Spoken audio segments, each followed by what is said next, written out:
आज आपण करणार आहोत अगदी साध्या व सोप्या पद्धतीत मटण रस्सा। तर त्यासाठी लागणारं साहित्य मी हे मटण पाव किलो नुसतं हळद व तेलामध्ये परतून घेतलेलं आहे।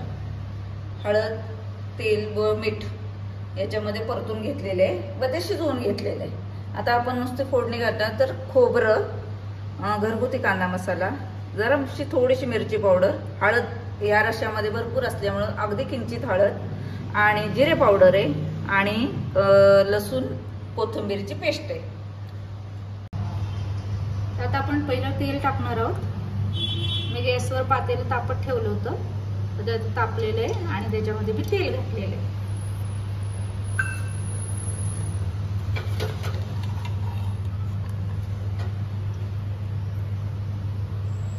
गावच्या ठिकाणी जास्त मसाला घातलेलं खाल्लं जात नाही किंवा ग्रेव्ही वगैरे आवडत नाही, रस्सा प्यायला आवडतो गावच्या माणसांना, तर ते हे तशा पद्धतीचं आहे। त्याच्यामध्ये पहिला आपण कोथिंबीर व लसणाची पेस्ट टाकलेली आहे।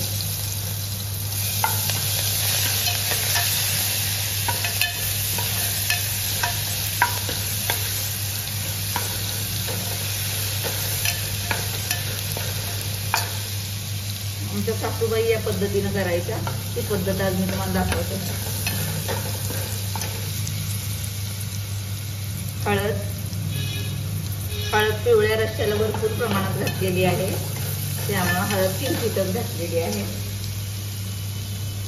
जिरा पावडर,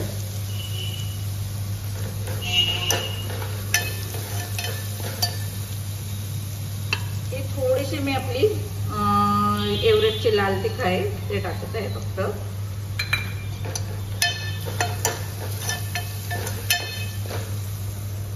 आमच्या सासूबाई घरगुती कांदा मसाल्यातच करायच्या, पण मी ते थोडंसं ऍड केलं आहे माझ्या ह्याने तरी येण्यासाठी।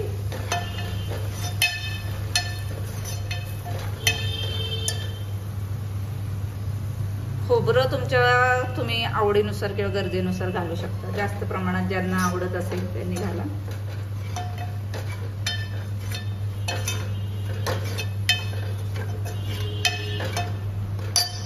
पिवळ्या रश्श्यात तेल भरपूर आहे, त्यामुळे जरा मी तेल कमीच प्रमाणात टाकलं होतं।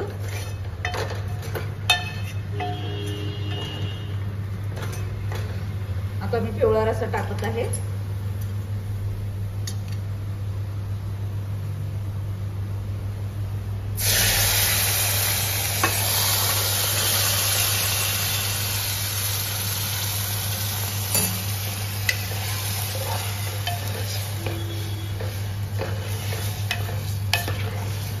तुम्ही अशा पद्धतीचं जर मटण करून बघितलं किंवा खाल्लं तर तुम्हाला ग्रेव्हीचं मटण निश्चितच आवडणार नाही, कारण हे मटण असं केल्यानंतर त्याचा रस्सा खूप प्यायला छान लागतो आणि गावची माणसं स्पेशल करून पिण्यासाठीच असं मटण गावाकडे करतात। का तर ते ग्रेव्ही वगैरे तर पिता येत नाही माणसांना, वयस्कर माणसांना त्याची चव लवकर हे होत नाही। आता याच्यामध्ये थोडंसं मी गरम पाणी ऍड करणार आहे।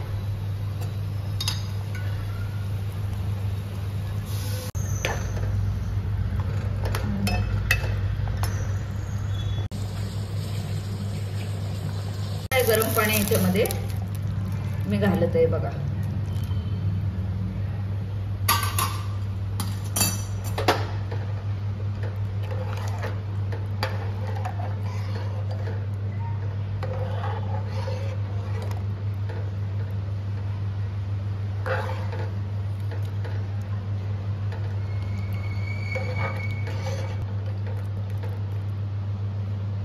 या रश्श्याबरोबर तुम्ही भाकरी, ज्वारीची, नाचणीची, कशाची कुस्करून खाऊ शकता।